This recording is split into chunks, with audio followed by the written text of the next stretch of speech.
Magandang gabi at ngayon na pagpapala po sa bawat isa. Panginoon po ang Diyos.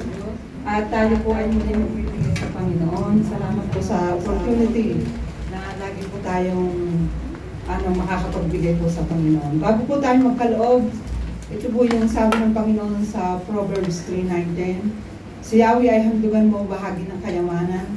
Pinakamainam na ani mo sa Kanya ibigay, sa gayon kamalig mo ilabi ng aapaw. Sisilda ng inumin ay hindi nga matutuyuan.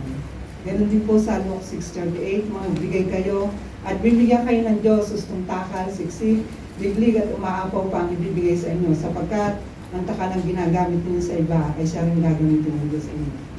Napakabuti po ng Diyos, lagi po tayong pinapaalalahanan sa mga salita niya na tunay nga po na sa lahat po ng ating mga pagpapala na pinagkatiwala po sa atin ay tunay nga po na handugan po natin sa Yahweh. At ang kalaki po noon, hindi po matutuyuan at hindi po lagi pong aapaw yung ating mga ipunan dyan ng mga keso.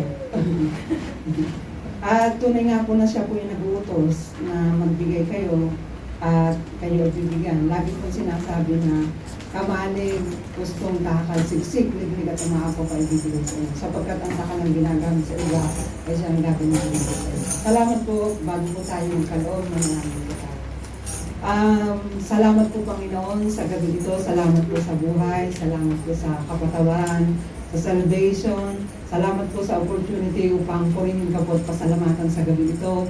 Salamat din po sa isang linggong pagpapala sa mga buhay po namin, yung trabaho, yung katagumpay.